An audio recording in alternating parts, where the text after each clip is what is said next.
Okay, fine.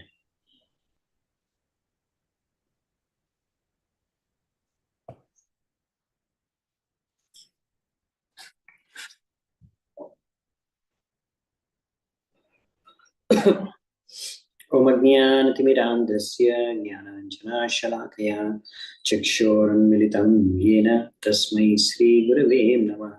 श्रीचैतन्यमनोभीष्टं स्थापितं येन भूतले स्वयं रूपः कदा मह्यं ददाति स्वपदान्तिकं।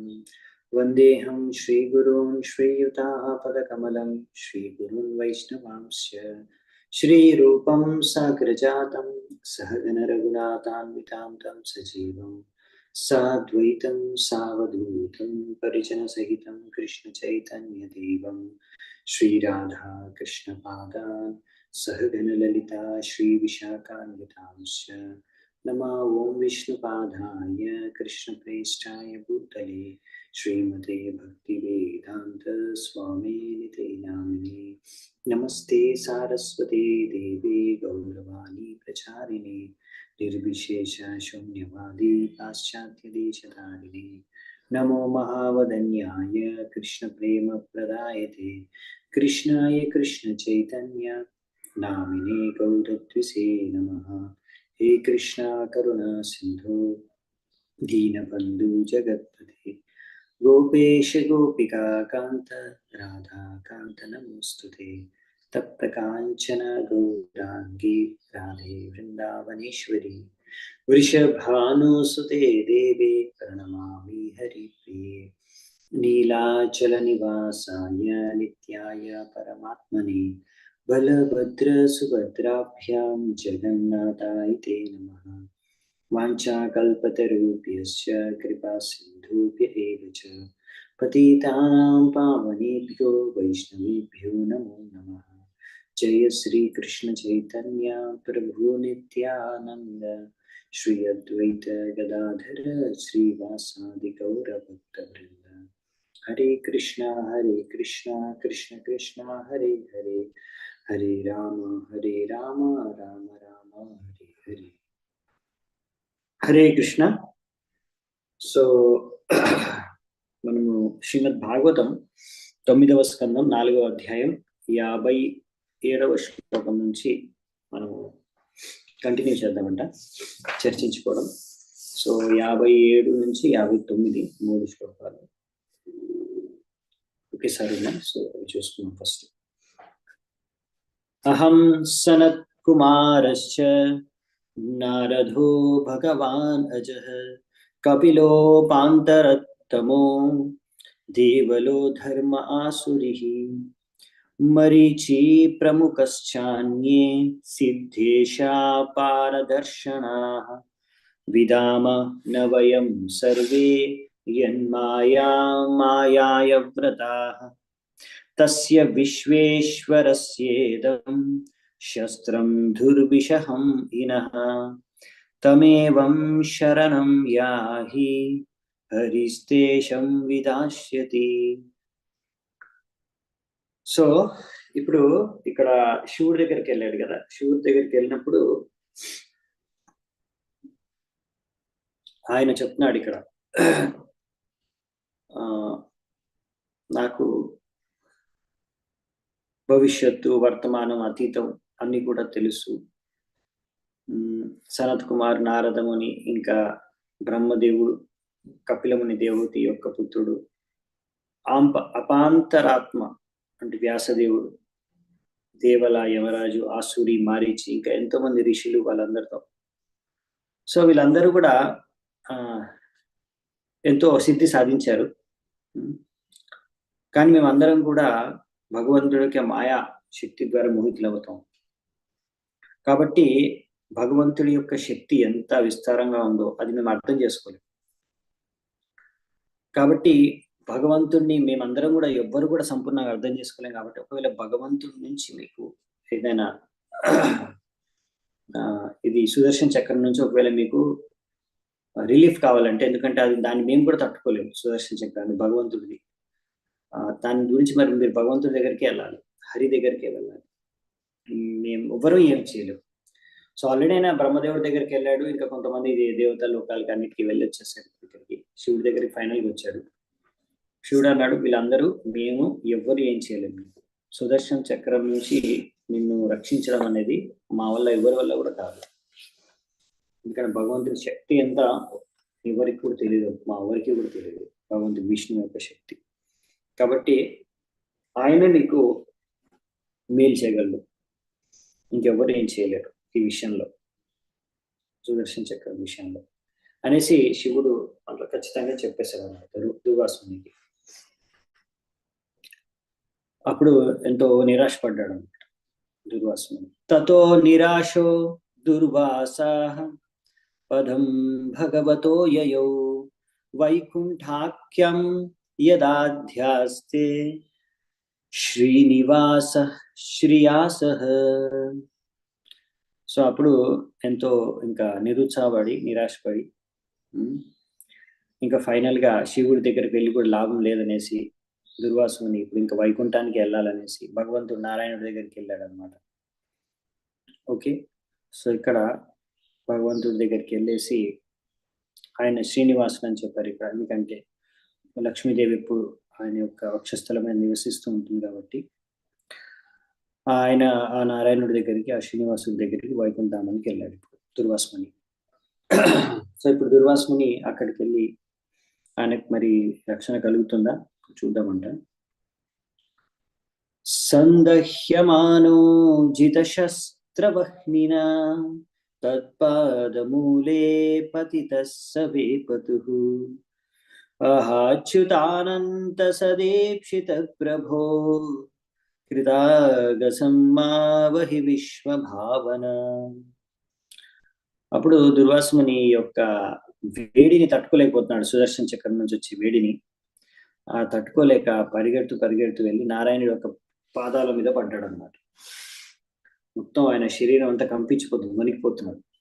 అలా వణికిపోతూ అలా భయపడుతూ పరిగెడుతూ వచ్చి నారాయణుడి కాళ్ళ మీద పడి ఇలా మాట్లాడుతున్నాడు, ఓ భగవంతుడా నువ్వు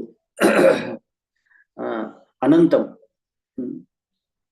అచ్యుతం అనంతం, అహాచ్యుత అనంత, ఆ విధంగా ఈ యొక్క మొత్తం సృష్టిని సంరక్షించేవాడివి నువ్వే, నీకు అందరికన్నా ప్రియమైన వాళ్ళు నీ భక్తులు, అలాంటి నీ భక్తుడి పట్ల నేను అపరాధం చేశాను అని ఇక్కడ ఫైనల్ గా ఆయన అర్థం చేసుకున్నాడు అనమాట, నా మిస్టేక్ ఏంటనేది.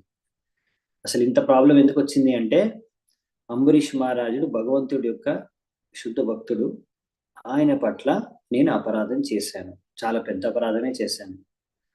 అవునా, ఏదో చిన్న అపరాధం కూడా ఆయన చంపాలనే ప్రయత్నించాడు అంతే కదా, డైరెక్ట్ గా అంబరీష్ చేసిన అసలు ఆయన చేయనే లేదు, తప్పు లేదు, ఆల్మోస్ట్ ఏం తప్పు చేయలేదు ఒక విధంగా చెప్పాలంటే అంబరీష్ మహారాజు. దానికి ఆయన చంపాలనేసి ప్రయత్నించాడు కాబట్టి అది చిన్న తప్పు కాదు, కాబట్టి పెద్ద తప్పే చేశాను నేను భక్తుల పట్ల, ఎవరైతే మీకు చాలా ప్రియులో అలాంటి ఒక భక్తుడి పట్ల నేను పెద్ద తప్పు చేశాను, అందుకనే నన్ను మీరే రక్షించాలి ఇప్పుడు సుదర్శన చక్రం నుంచి. సో ఇక్కడ ఫైనల్ గా ఆయన కాళ్ళ మీద పడి ఇలా వేడుకుంటున్నాడు అనమాట దుర్వాసుని. అజానతాతే పరమానుభావం కృతం మయాఘం భవతః ప్రియాణాం విదేహితస్య పచితిం విదాత ముచ్యేతయన్నామ్యుదితే నరకోపి. చాలా మంచి పాయింట్ ఇక్కడ చెప్తున్నారు అన్నమాట. దుర్వాసునికి కూడా అర్థమైపోయింది అసలు ఏంటి సారమైందని. ఇప్పుడు భగవంతుని అంటున్నాడు ఇలా తెలియక, అజానత, అజానత అంటే తెలియకుండా, అలా అజ్ఞానంలో అలా తెలియకుండా నేను మీ యొక్క గొప్ప శక్తి ఏంటి, అసలు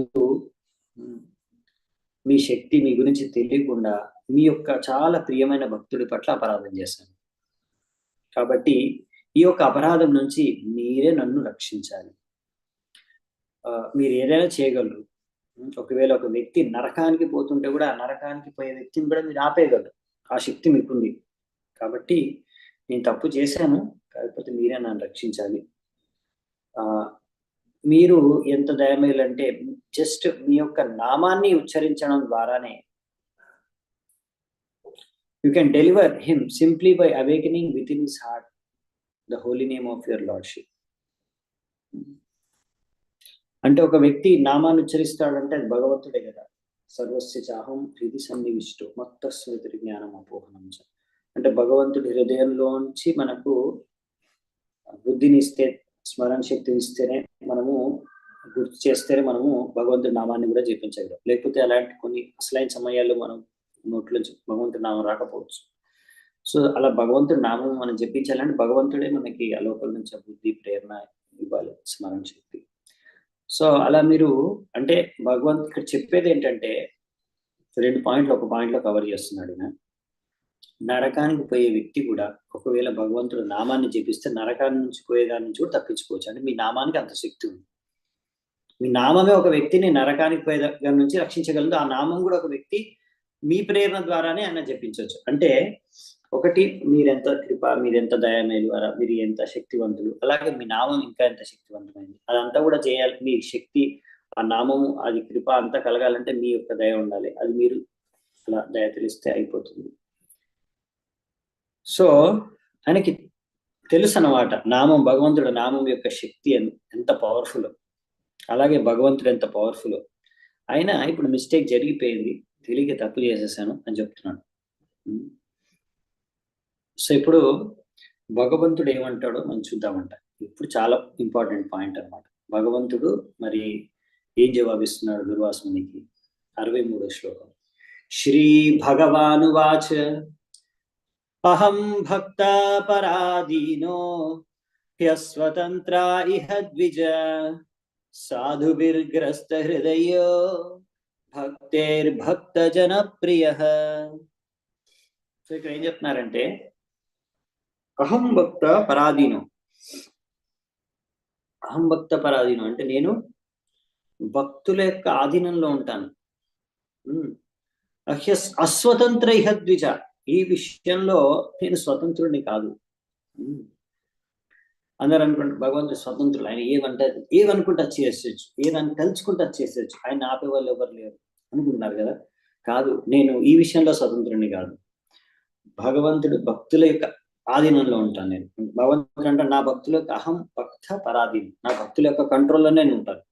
నా భక్తులే నన్ను కంట్రోల్ చేస్తారు. నేను అందరినీ కంట్రోల్ చేస్తాను, మొత్తం విశ్వాన్ని కంట్రోల్ చేస్తాను, అంతా కంట్రోల్ చేస్తాను. కానీ నన్ను మాత్రం భగవంతుడు యొక్క భక్తులు అంటే నా భక్తులే నన్ను కంట్రోల్ చేయగలరు. ఆ విషయంలో నాకు స్వతంత్రం లేదు. ఎందుకంటే ఇప్పుడు నువ్వు పెట్టుకుంది ఎవరితోనంటే నా భక్తుడితో పెట్టుకున్నావు కదా. సో ఈ విషయంలో నాకు కంట్రోల్ లేదు. ఎందుకు? ఇది చాలా ఇంపార్టెంట్ పాయింట్ ఇక్కడ చెప్తున్నాను. ఎందుకు అలా భగవంతుడు భక్తుల యొక్క కంట్రోల్లో వచ్చేస్తాడంటే సాధుభిర్గ్రస్త హృదయో. సో ఇక్కడ ఏమన్నారంటే ఈ సాధుభిహి అంటే ఎవరిని అంటారంటే శుద్ధ భక్తుల్ని. శుద్ధ భక్తులు అంటే ఏంటి? సంపూర్ణ ఎటువంటి భౌతిక కోరికలు లేవు అన్నమాట. ఎటువంటి భౌతిక కోరికలు లేవు.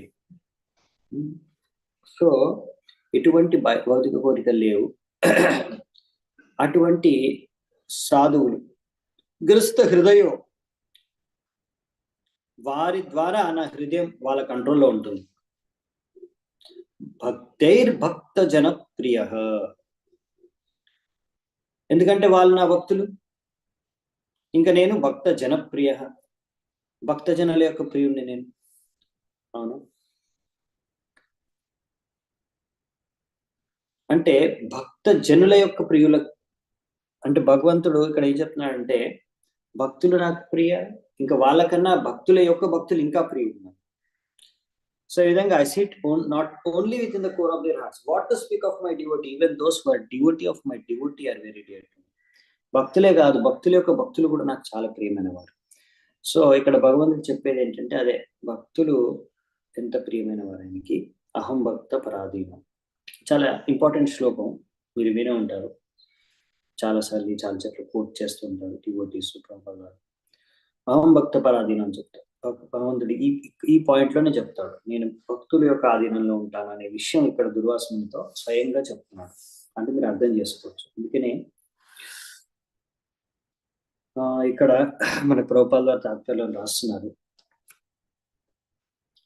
పెద్ద పెద్ద వాళ్ళందరూ కూడా బ్రహ్మ, శివుడు వీళ్ళందరూ కూడా భగవంతుడి ఆధీనంలో ఉంటారు. కానీ భగవంతుడు మాత్రం ఆయన యొక్క శుద్ధ భక్తుడి ఆధీనంలో ఉంటాడు. ఎందుకలా? అన్యాభ అన్యాభిలాషిత శూన్యం. సో అందుకనే ఈ యొక్క పాయింట్ కారణంగా, అంటే ఒక వ్యక్తి భౌతిక కోరికల్లో ఒక వ్యక్తిలో లేకపోతే అతను భగవంతుడినే కంట్రోల్ చేయొచ్చు. లేకపోతే ఆ కోరిక ఆ వ్యక్తిని కంట్రోల్ చేస్తుంది.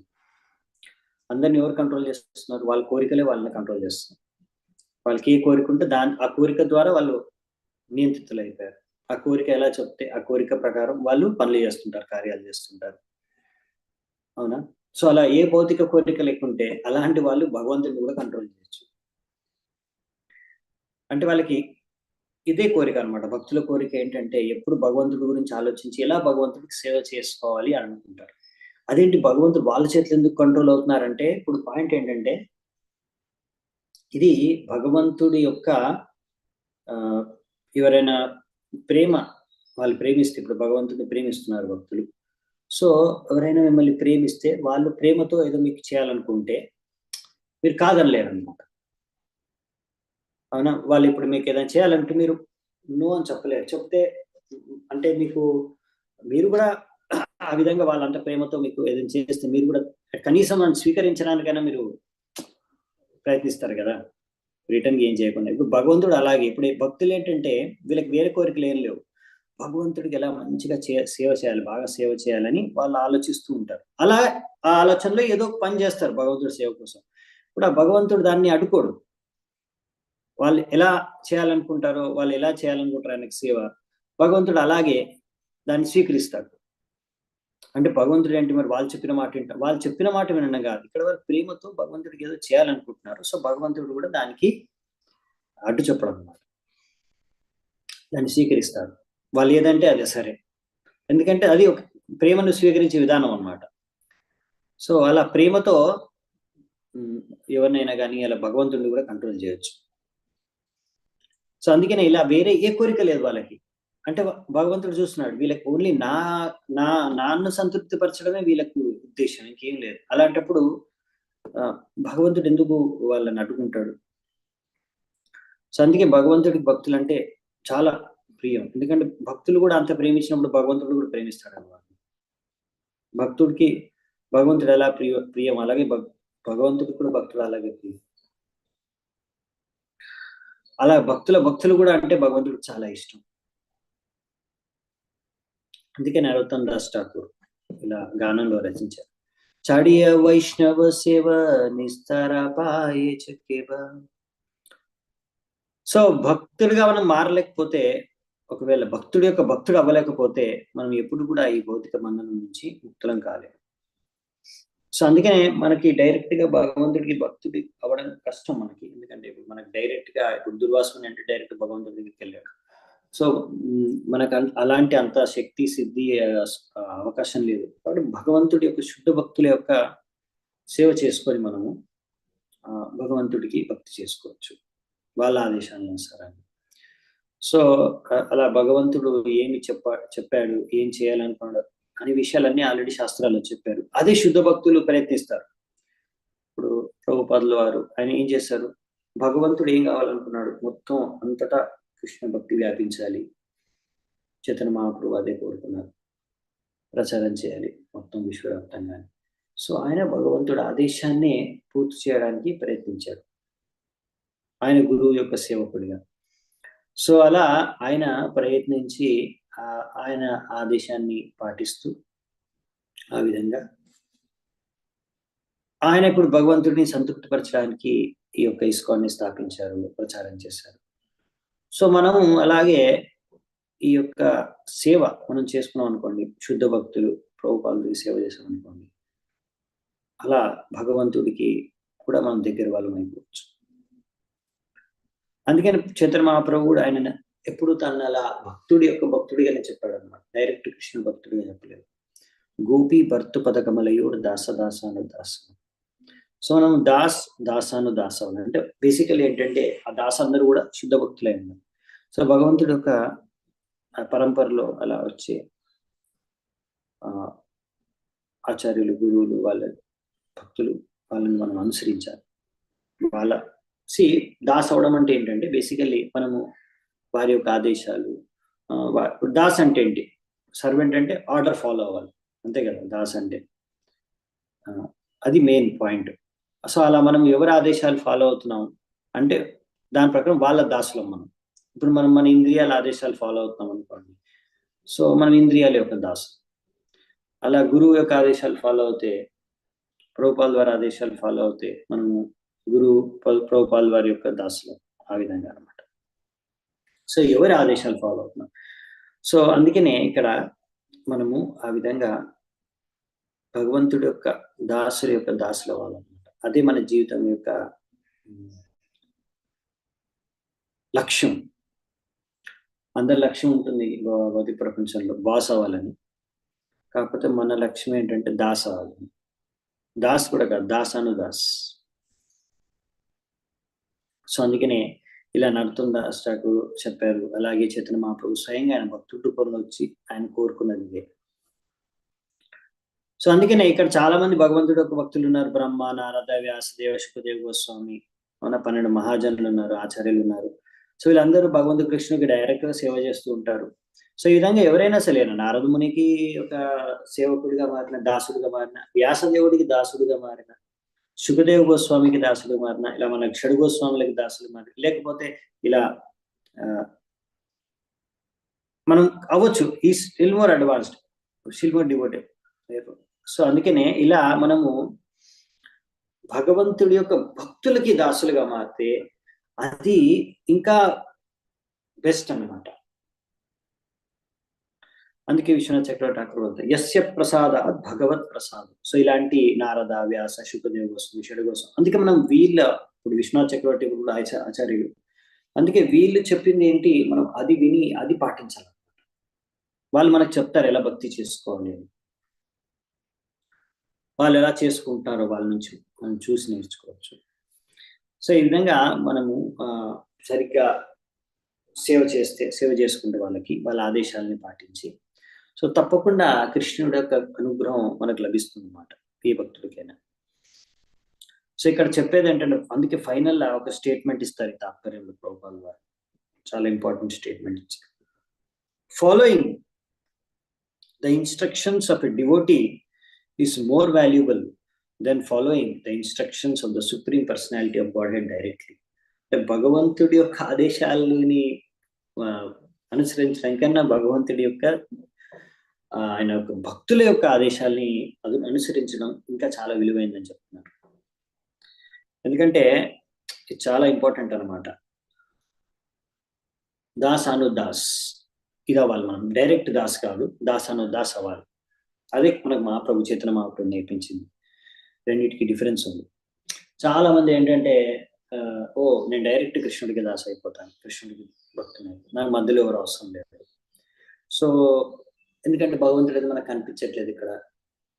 భగవంతుడైతే మనకి ఎప్పుడు ఆయన విగ్రహ రూపంలో ఉంటాడు, మన ఏమన్నాడు, తిట్టడు, అసలు మనం ఏం చేసినా ఆయనకు తెలియదు. ఇంకా అలా ఎవరికి లొంగాల్సిన అవసరం లేదు. ఇప్పుడు మామూలుగా ఒకరికి దాసులు అవ్వాలంటే కష్టం అనమాట. ఒక వ్యక్తికి దాసు అవ్వాలంటే చాలా కష్టం. భక్తులకు కూడా, భగవంతుడి భక్తుల యొక్క దాసు అవ్వడం కూడా కష్టం. అంత తొందరగా మన మైండ్ ఒప్పుకోదు అనమాట. ఎందుకంటే ఇప్పుడు వాళ్ళు ఇక్కడ ఉన్నారు, సపోజ్ లివింగ్ గురు, ఒక మెయిన్ అదే అనమాట పాయింట్.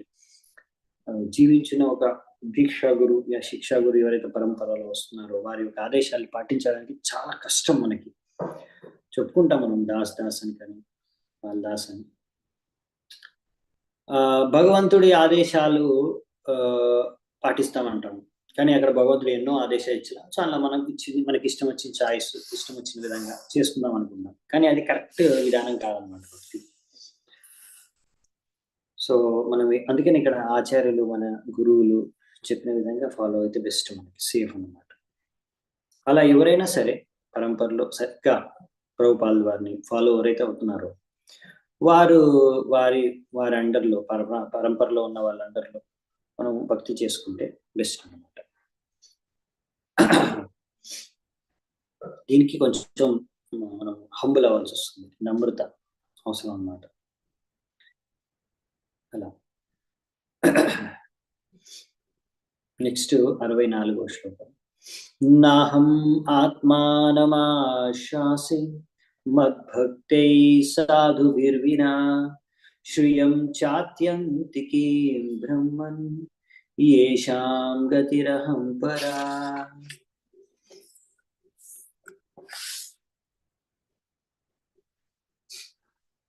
ఇక్కడ ఏం చెప్తున్నారంటే భగవంతుడు స్వయంగా దుర్వాసునికి చెప్తున్నాడు, ఓ బ్రాహ్మణులు ఎంత శ్రేష్టమైన వాడివి నువ్వు. Without saintly persons for whom I'm the only destination, I do not desire to enjoyment transcendental bliss. అంటే నేను ఈ యొక్క నా ఏదైతే ఆధ్యాత్మిక ఆనందము ఐశ్వర్యము ఏదైతే ఉందో నా అంతా ఇదంతా కూడా నేను నా భక్తులతోనే ఆస్వాదించాలనుకుంటున్నాను కలిసి. నా భక్తులను వదిలేసి సాధువులు ఇలాంటి మన భక్తులను వదిలేసి, ఎందుకంటే భక్తుల యొక్క లక్ష్యం నేనే కాబట్టి నాకు కూడా ఇవన్నిటినీ వాళ్ళతో కలిసి పంచుకోవడం, భోగించడం, ఆస్వాదించడమే అందులోనే నాకు ఆనందం ఉంది.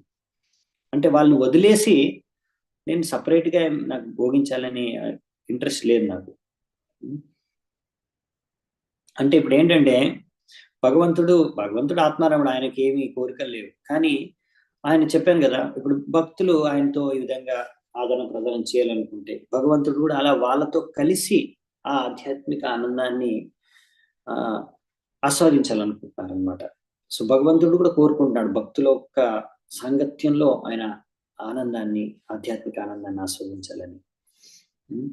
సో భగవంతుడికి ఎవరు అవసరం లేకున్నా కానీ భగవంతుడి యాక్చువల్లీ కోరిక, అసలు అంత సృష్టి, ఈ మొత్తం భౌతిక సృష్టి, ఆధ్యాత్మిక సృష్టి, అసలు మెయిన్ ఆధ్యాత్మిక మన యొక్క సృష్టి ఎందుకు జరిగింది అంటే భగవంతుడు రెసిప్రికేట్ చేయాలనుకుంటున్నారు. అంటే ఆయన ఒక్కడే ఎలా, మీరు ఒక్కడే ఉన్నారనుకోండి రూమ్ లో, ఇంట్లో ఒకరే ఉన్నారు అంతే. డబ్బు ఉంది మీ దగ్గర, అన్ని వస్తువులు ఉన్నాయి, సౌకర్యాలు ఉన్నాయి, తినడానికి ఏం కావాలో అంతా ఉంది. సో మీరు ఎలా ఒక్కరు ఎంత ఎంజాయ్ చేస్తారు? ఒక్కరే ఒకరోజు ఎంజాయ్ చేస్తారు. అప్పుడప్పుడు అనిపిస్తుంది చాలా మంది జనాలు ఎప్పుడు ఉంటే మనం ఎప్పుడు ఎంజాయ్ సరిగ్గా మేము రిలాక్స్ అవ్వలేకపోతున్నాను, సరిగ్గా ఎంజాయ్ చేయలేకపోతున్నాను, సరిగ్గా తినలేకపోతున్నాను, సరిగ్గా ఏం చేయలేకపోతున్నాను, అందరు వెళ్ళిపోతే ఒక్కడిని ఉంటే బాగుంటుందని అనిపిస్తుంది అలా కొంతమందికి ఒక్కొక్కసారి. కానీ అది అలా మీరు నిజంగా అలా ఉంటే కొద్దిసేపు అయిన తర్వాత, ఒక రోజు, 2 రోజులు, 3 రోజుల తర్వాత బోర్ వచ్చేస్తుంది, పిచ్చెక్కిపోతున్నాను. ఏంది ఒంటరితనంతో, చాలా మందికి ఒంటరితనంతో పిచ్చెక్కిపోతుంది. అసలు ఏంది జీవితం, ఒక్కడిగా ఏంది ఉండడం వల్ల బోర్ కొట్టేస్తుంది తర్వాత. అందులో ఆనందం అనేది ఉండదు. ఆనందం అనేది నలుగురితో కలిసి పంచుకోవడంలో ఉంటుంది అనమాట. అలా ఒక్కరే ఎలా షేర్ చేసుకోవడానికి కూడా ఫీలింగ్స్ కానీ, ఆనందం కానీ, భావాలు కానీ ఒక వ్యక్తి ఇంకో వ్యక్తి కావాలన్నమాట. అలా ఒక్కరే భగవంతుడు కూడా, అందుకని ఆయన దగ్గర అన్నీ ఉన్నాయి, ఆయన దగ్గర అంత శక్తి ఉంది. ఇది చాలా ఇంపార్టెంట్ పాయింట్ యాక్చువల్లీ అర్థం చేసుకోవాలి మనం. ఎందుకు అంటే చాలా చాలా ఇంపార్టెంట్ పాయింట్. ఎందుకంటే మనది పర్సనల్ ఫిలాసఫీ, మనది ఇంపర్సనల్ కాదు. మాయావాదం అంటే అక్కడ ఒక వ్యక్తి లేడు, ఆ వ్యక్తి ఆయనతో ఆదాన ప్రదానం ఏమి ఉండవు అనమాట, కాన్సెప్టే లేదు మాయావాదంలో. అంత బ్రహ్మంలో విలీనం అయిపోయింది. కానీ యాక్చువల్లీ మనం అందరం అలా కాదు. మనం ఎప్పుడు మన అస్తిత్వాన్ని కోల్పోము. మనం ఒక వ్యక్తి అంటే మనకు అసలైన ఆనందం కలుగుతుంది ఇంకో వ్యక్తితో మనము మన భావాల్ని కానీ, మన ప్రేమని కానీ, ఆనందాన్ని కానీ పంచుకున్నప్పుడు. సో అది మనం భగవంతుడి యొక్క భక్తులతో పంచుకున్నప్పుడు అది ఆధ్యాత్మిక ఆనందం మనకు లభిస్తుంది. అంటే భగవంతుడు యొక్క సంతృప్తి కోసం మనం ఎప్పుడైతే కార్యాలు చేస్తాం, అంటే ఎవరి కోసమో మీరు సేవ చేస్తున్నారు అంటే ఒక వ్యక్తి ఇంకో వ్యక్తి అవసరం కదా. భక్తి చేసుకోవాలంటే ఒకరే భక్తి చేసుకోలేరు. భగవంతుడు మీకు కావాలి భక్తి చేసుకోవాలంటే. అలాగే భగవంతుడికి కూడా ఆనందాన్ని ఆస్వాదించడానికి భక్తులు కావాలన్నమాట. అంటే ఆయనకు కూడా అలా ఇంకొక వ్యక్తులు కావాలి. అందుకనే భగవంతుడు ఇన్ని సృష్టించాడు. ఇంకా ఫస్ట్ భగవంతుడి నుంచి రాధారాణి కూడా ఎందుకు వస్తుంది? రాధారాణి యొక్క జన్మ ఎందుకు, అంటే సృష్టి ఎలా జరుగుతుంది? భగవంతుడి నుంచి ఆహ్లాదిని శక్తి, భగవంతుడికి ఆనందాన్ని కలిగించే శక్తి నుంచి ఆమె రూపం దాల్చి రాధారాణి రూపంలో ఆమె ప్రత్యక్షమవుతుంది. భగవంతుడికి ఆనందాన్ని ప్రసాదించడానికి, ఆయనతో ఒక ఆదాన ప్రదానం. అందుకే రాధారాణితో అన్ని లీలలు చేస్తారు భగవంతుడు. ఎందుకంటే భగవంతుడు కూడా ఆనందాన్ని ఆస్వాదించాలంటే ఇంకో వ్యక్తి కావాలి. సో అందుకనే ఇక్కడ భగవంతుడు చెప్తున్నా, అరే నేను నా భక్తులు లేనిది నేను ఏ ఆనందాన్ని నేను ఆస్వాదించలేను. నాకు భక్తులు చాలా ఇంపార్టెంట్. ఏ ఆనందం ఆస్వాదించాలన్నా నేను ఆత్మారావు, ఆయనకి ఏమి తక్కువ లేదు, ఆయనకి ఏమి లోపం ఏం లేదు, అన్ని ఉన్నాయి. అయినా కానీ ఇంకా ఇప్పుడు ఆనందాంబుది వర్ధనం. సో ఆధ్యాత్మిక ఆనందం ఆస్వాదించాలంటే ఏదిగా మీరు ఏ ఆనందం ఆస్వాదించాలన్నా మామూలుగా ఇంకొకరు అవసరం ఉంటుంది. సో అలాంటిది భగవంతుడు గారు అంటున్నాడు, నేను భక్తి ఆధ్యాత్మిక ఆనందం ఆస్వాదించాలంటే నాకు భక్తులు చాలా అవసరం. భక్తుల్ని వదిలేసి నేను ఒక్కడిని ఎంజాయ్ చేయను నేను. అందులో నాకేం ఎంజాయ్మెంట్ లేదు. అందుకనే భగవంతుడు బృందావనంలో వస్తాడు కృష్ణుడి రూపంలో, కృష్ణుడిగా. సో అక్కడ రకరకాల గోపసకులతో రోజు రకరకాల ఆటలు ఆడతారు. అలాగే గోపీస్ వాళ్ళతో రకరకాల కార్యాలు చేస్తూ ఉంటారు. సో ఈ విధంగా ఏ భక్తులతో అయితే ఆయనకి ఇంకా ఆనందం పెరిగిపోతుంది, ఆధ్యాత్మిక ఆనందం. అలాంటి వాళ్ళతో భగవంతుడు ఉండడానికి, లీలలు చేయడానికి, వాళ్ళతో ఆదరణ ప్రదానం చేయడానికి ఆయనకి చాలా ఆనందం కలుగుతుంది. అలా భగవంతుడికి కాదు, భక్తుడికి కూడా. ఇంకా విషయం ఏంటంటే ఇక్కడ చాలా important point, but because he's unlimited, he wants to increase its devotees unlimitedly. ఇక పాయింట్ రాశారు. అంటే భగవంతుడు అనంతం కాబట్టి భగవంతుడు ఎప్పుడు సంతృప్తి చెందినమాట. టీకే నాకు ఒక భక్తుడు దొరికాడు, ఆ భక్తుడితో కలిసి నేను ఆనందంగా ఉంటాను. ఓకే, నాకు రాధారాణి దొరికింది కాబట్టి రాధారాణితో నేను ఉంటాను కలిసి, ఇంకా నాకు ఇంకో అవసరం లేదు. అలా కూడా కాదు, భగవంతుడు అనంతం. ఆయన ఎప్పుడు ఎంతమంది భక్తులతో ఆయన ఇలా భక్తి, ప్రేమ ఇవన్నిటిని ఆస్వాదించగలుగుతారో ఆనందాన్ని, ఆయనకు అంత ఎక్కువ, ఆయన పెరిగిపోతుంది. ఆనందాంబుది వర్ధనం. భక్తి అంటే ఆధ్యాత్మిక ప్రాసెస్ ఏంటంటే ఆనందం అనేది పెరుగుతూ ఉండాలన్నమాట. అంటే భక్తులు ఎలా పెరుగుతుంటే సంఖ్య భగవంతుడికి అలా భక్తులతో ఆనందం పంచుకోవడం, అలా ఆనందం పెరుగుతూ ఉంటుంది. ఆధ్యాత్మిక ఆనందం దానికి ఎప్పుడు లిమిట్ లేదు. అంటే ఇంత ఇంత ఇంత అయితే నాకు ఇంతమంది భక్తులు అయిపోతే ఇంకా చాలు, అప్పుడు నాకు ఇంత ఆనందం దొరికిపోతుంది, ఇంకా చాలా. అలాంటిది ఏమి ఉండదు, కాన్సెప్ట్ పెరుగుతూనే ఉండాలి అంతే. సో అందుకనే భగవంతుడు ఆ ఆనందం ఇంకా పెంచుకుంటూనే పోవాలనుకుంటాడు. ఆయనే కాదు, అది మనము భగవంతుడు ఒక అంశం కాబట్టి మనలో కూడా అదే నేర్చుకుంది. మనం ఎప్పుడైనా కొంచెం ఆనందం దొరికింది అనుకోండి, ఇంతకన్నా ఎక్కువ ఆనందం నాకు వద్దని ఎప్పుడైనా ఎవరైనా అనుకుంటారా? ఎవరు అనుకోరు కదా. ఇంకా ఇప్పుడు ఎంత ఆనందం మనకు కలిగిందో ఏదైనా కార్యంలో, భక్తి కార్యంలో, ఏదైనా కార్యంలో ఇన్ జనరల్ గా కూడా, ఇంకా నెక్స్ట్ టైం ఇంకా ఆనందం, దీనికన్నా ఎక్కువ ఆనందం పొందాలని ప్రయత్నం చేస్తాం. అంతేగాని దీనికన్నా తక్కువ ఆనందం పొందాలి, లేకపోతే సరిపోయి చాలే, మాకు చాలా ఆనందం పొందాను ఇంకా అవసరం లేదు అని ఎప్పుడైనా అనుకుంటామా? అనుకో. అలాగే భగవంతుడు కూడా మరి అన్నట్టు మనమే అనుకోకపోవడం. కానీ భగవంతుడు అనంతుడు, మనం చాలా చిన్న. సో భగవంతుడు అందుకని ఇక్కడ చెప్తున్నాడు, ఇది చాలా ఇంపార్టెంట్ పాయింట్ అనమాట. సో ఎందుకంటున్నా అంటే ఇంకో పాయింట్ విషయం ఏంటంటే భగవంతుడు సృష్టించిందే ఆయన ఆనందం కోసం. అంటే ఆయన ఆనందిస్తాడు, ఆయనతో పాటు ఉన్న వాళ్ళు కూడా ఆనందిస్తారు. ఇదే సీక్రెట్ అనమాట. మనం ఆనందంగా ఉండడానికి కూడా సీక్రెట్ అదే. భగవంతుడితో పాటే మనం ఆనందంగా ఉండగలం. సో అందుకనే భగవంతుడి సృష్టించిందే మనను ఆయనతో పాటు కలిసి నీళ్ళలో పంచుకొని ఆయనకు సేవ చేసుకుని ఆనందాన్ని మన ఆనందం ఆస్వాదించడానికి మార్గమే ఇది, భగవంతుడి సేవ చేసుకోవడం. అందుకే మన సృష్టి అనేది జరిగింది. కానీ మనమేమో అలా భగవంతుడికి సేవ చేసుకోకుండా, భగవంతుడికి ఏమి చేయకుండా, మనం అలా సపరేట్ గా ఏదో ఆనందాన్ని ఆస్వాదించాలి, ఆనందాన్ని పొందాలని ప్రయత్నిస్తున్నాం. అక్కడే ప్రాబ్లం అనమాట. ఆనందాన్ని ఎక్కడ వెతకాలి అనే విషయంలోనే మనము తప్పు చేస్తున్నాం. సో అందుకనే భగవంతుడు అవతారం తీసుకొని రకరకాల అవతారాల్లో భూమి మీదకి వచ్చి ఎవరైతే అభక్తులో, నాస్తికులో వాళ్ళందరికీ కూడా ప్రచారం చేసి, ఎవరైతే ఉన్నారో బద్ధజీవులందరికీ ప్రచారం చేసి భగవద్ధామానికి తీసుకొని వెళ్ళాలనుకుంటారు. అందుకని ఆయన కూడా ఎంతమంది భక్తులు పెరిగితే అక్కడ భగవద్ధామంలో అంత ఆయన కూడా అందరితో కలిసి భక్తి చేసుకోవడం ద్వారా ఆనందాన్ని ఆస్వాదించాలనుకుంటున్నాడు భగవంతుడు. సో అందుకని మరి ప్రేమించాలి, భగవంతుడికి సేవ చేసుకోవాలంటే అది ఇక్కడ మన ప్రాసెస్ ఏంటంటే ఇలా ఫోర్స్ గా కాదనమాట, స్వతహాగా వాలంటరీగా భగవంతుడికి వెళ్ళి మనం శరణాగతం అయిపోయి భగవంతుడికి సేవ చేసుకోవాలి. భగవంతుడు కోరుకునేది అది. బలవంతంగా మీతో బలవంతంగా ఆయనకు సేవ చేయించుకోవాలనే ఇంట్రెస్ట్ లేదు. మీరు ఎవరైనా ఫోర్స్ఫుల్ గా చేస్తే భగవంతుడికి అదేమి ఇంట్రెస్ట్ లేదు. అరే నీకు ఇష్టం ఉంటే చెయ్యి సేవ, నీకు ఆనందంగా ఉంటేనే చెయ్యి, లేకపోతే ఇలా నువ్వు బలవంతంగా చేయాల్సిన అవసరం లేదు. సో అందుకనే భగవంతుడు ఏంటంటే కావాలనుకుంది ఏంటంటే వీళ్ళు స్వయంగా స్వతహాగా వచ్చి నాకు ఇలా శరణాగతం అయితే అది చాలా బెటర్ అన్నమాట. అందుకనే ఇక్కడ ఆయన he requests them to surrender unto him because unlimited as he is, he wants to increase his devotees unlimitedly. భగవంతుడు తన భక్తుల యొక్క సంఖ్యను ఇంకా పెంచాలనుకుంటారు. అంటే ఆయన ఆల్రెడీ ఇక్కడ భౌతిక ప్రపంచంలో ఉన్న కన్నా కూడా భగవంతుడు ధామంలో భక్తుల సంఖ్య చాలా ఎక్కువ. అవునా?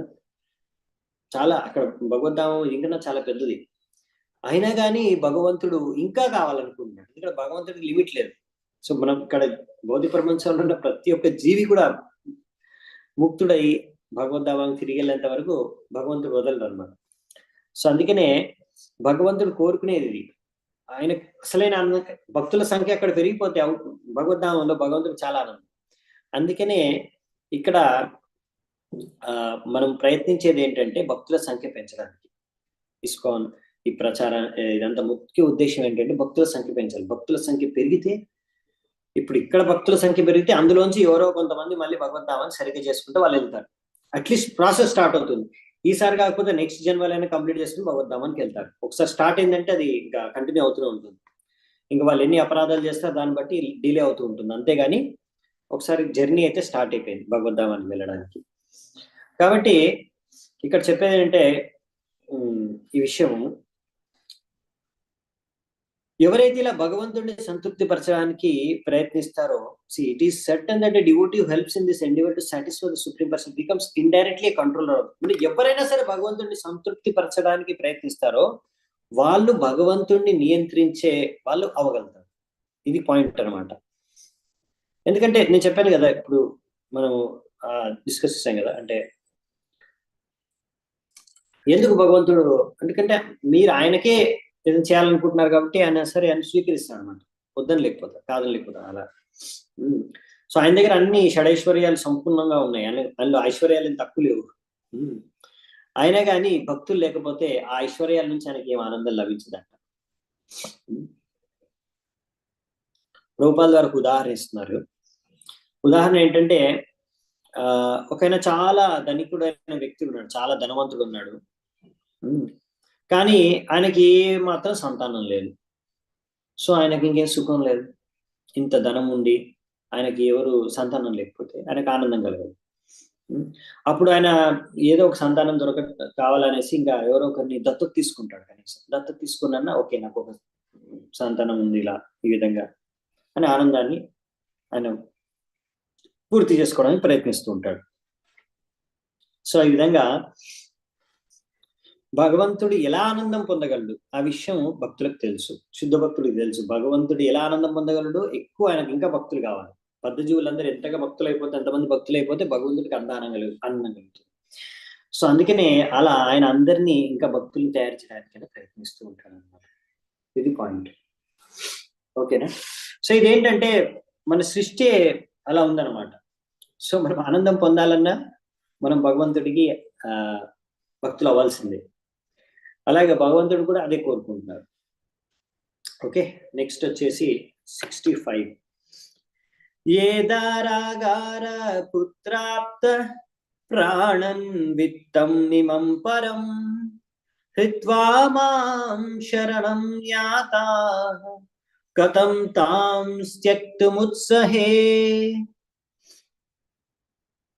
సో ఇక్కడ ఏం చెప్తున్నారంటే భగవంతుడు చెప్తున్నాడు శుద్ధ భక్తులు ఎందుకు అంత ప్రియమైన వారు ఆయనకి. Since pure devotees give up there homes, వాళ్ళ ఇల్లుల్ని, వాళ్ళ పిల్లల్ని, వాళ్ళ పిల్లల్ని, వాళ్ళ బంధువుల్ని, వాళ్ళ ధనాన్ని, ఇంకా వాళ్ళ జీవితాల్ని మొత్తం నా సేవకి అంకితం చేసేస్తున్నారు. అవన్నిటి వదిలేసి వాళ్ళు సంపూర్ణంగా నా సేవకు అంకితం అయిపోతున్నారు. ఆ విధంగా ఏమాత్రం భౌతిక ఆనందం లేదు, భౌతికంగా ఇంకా నేను అభివృద్ధి చెందాలి ఈ జీవితంలో కానీ వచ్చే జీవితంలో కానీ వితౌట్ ఎనీ డిజైర్, ఇలాంటి ఏ కోరిక లేనివాడు. అలాంటి భక్తుల సాంగత్యాన్ని నేను ఎలా వదులుకోగలను? ఏ సమయంలో కూడా వదులుకోలేదు. ఎప్పటికీ కూడా అలాంటి భక్తులు నేను వదులుకోలేను. సో భక్తులు అంటే ఇదన్నమాట. అంటే వాళ్ళ ప్రయత్నం ఏంటంటే ఇప్పుడు చాలా మంది బయట వాళ్ళు దేనికోసం ప్రయత్నిస్తున్నారు? ఆర్థికంగా అభివృద్ధి చెందడానికి. దాన్నే వాళ్ళు డెవలప్‌మెంట్ అనుకుంటారు. దాన్నే వాళ్ళు సక్సెస్ అనుకుంటారు. అదే వాళ్ళ అంబిషన్ అనుకుంటారు. ఓహ్! నేను చూడు ఎంత సంపాదించాను. నేను ఇంత పెద్ద ఇల్లు కట్టుకున్నాను. నాకు నా నా కొడుకు కోసం నేనేం చేశాను. నా కూతురు కోసం నేనేం చేశాను. అలా అదే గొప్ప అనుకుంటారు వాళ్ళు. ఇలా ఈ గొప్పల కోసం ఇంకా భవిష్యత్తులో ఇంకా చాలా బాగా ఉండడానికి నా వాళ్ళు, నేను దానికోసం చేసే ప్రయత్నాలు ఇదంతా భౌతికం. అలాంటివన్నీ వదిలేసి భగవంతుడికి సేవ చేసుకుంటున్నారనుకోండి ఎవరైనా, భగవంతుడు ఏమంటాడు, అలాంటి భక్తుడిని నేను ఎలా వదులుకోగలను? ఇప్పుడు అంబరీష్ మహారాజు ఉన్నాడు. అతని దగ్గర భార్య, పిల్లలు, ఐశ్వర్యం, ధనము, రాజ్యం, ప్రజలు అన్నీ ఉన్నాయి చూసాం కదా! కానీ ఆయన ఏం చేస్తున్నాడు? ఆయన అన్నీ కూడా భగవంతుడి సేవలో వినియోగిస్తున్నాడు అందరినీ కూడా, అన్నిటిని కూడా. అందుకే ఆయన భక్తులు కూడా, ఆయన ప్రజలు కూడా అందరు భక్తులుగా మారిపోయారు ఆయన్ని చూసి. అసలు అందరు కలిసి సేవ చేసుకుంటున్నారు భగవంతుడికి. సో వాళ్ళు ఎవరు కూడా ఇంకా భౌతికంగా ఉన్నతి పొందడానికి వాళ్ళు ప్రయత్నం చేయట్లేదు, భోగించడానికి ఇంకా ప్రయత్నించట్లేదు. సో అందుకే ఇక్కడ అంబరీష్ మహారాజు ఉదాహరణ ఇక్కడ మనం చూస్తున్నాము. ఆయన గురించి ఇక్కడ చెప్తున్నారు భగవంతుడు. అలాంటి భక్తులు నేను ఎలా వదులుకోగలను? అందుకే భగవంతుడు నమో బ్రాహ్మణ్య దేవాయ గో బ్రాహ్మణ హితాయ చ. సో భగవంతుడు అలా బ్రాహ్మణుల యొక్క శ్రేయోభిలాషి ఎందుకు అంటే ఈ కారణంగా. ఇప్పుడు దుర్వాసముని కూడా గొప్ప బ్రాహ్మణుడు, అవునా కాదా? దుర్వాసముని కూడా బ్రాహ్మణుడే, కానీ అతను అభక్తుడు. ఒక విధంగా అంబరీష్ మహారాజుతో పోలిస్తే దుర్వాసముని భక్తుడు కాదు, అవునా? కాబట్టి ఆయన భగవంతుడి భక్తి కోసం అన్ని త్యాగం చేయలేకపోయాడు. ఇప్పుడు ఆయన గొప్ప సిద్ధ పురుషుడు ఒక విధంగా, అంటే ఎన్నో సిద్ధులు ఉన్నాయి, శక్తులు ఉన్నాయి, తపస్సు చేశాడు, ఇంత పెద్ద ముని దుర్వాస ముని ఎంతో శక్తివంతమైన అయినా కానీ ఆయన కన్నా భగవంతుడికి అంబరీష్ మహారాజు, ఆయన ఒక రాజు, ఒక క్షత్రియుడు, బ్రాహ్మణుడు కాదు ఒక విధంగా అలా చూసుకుంటే మీరు, గృహస్థుడు, ఆ విధంగా అన్ని ధనము సంపత్తి అన్ని ఉన్నాయి ఆయన దగ్గర. అయినా కానీ భగవంతుడు ఆయన్ని శుద్ధ భక్తుడిగా గుర్తించాడు. ఆయన అంటే ఆయనకు చాలా ప్రియం. చాలా మంది ఈ విషయం అర్థం కాదు చాలా మందికి. ఇలా ఎన్నో ఉదాహరణలు ఉన్నాయి, ఒకటి రెండు కాదు, చాలా ఉదాహరణలు ఉన్నాయి మన భాగవతంలో. సో ఎవరు అసలైన భక్తులు, ఎవరు భగవంతుడికి చాలా ప్రియమైన వారని ఇక్కడ అదే ప్రమాణం అన్నమాట. ఇక్కడ the proof is that when దుర్వాసుని క్రియేటెడ్, దుర్వాసుని యొక్క సృష్టించాడు ఆయన, చాలా శక్తి ఉంది, ఆయన తక్కువ శక్తితో ఒక అసురుడిని సృష్టించాడు. దుర్వాసుని సాధారణ వ్యక్తి కాదు, ఆయన కూడా శివుడి యొక్క శక్తి ఉంది ఆయన దగ్గర, అంశం.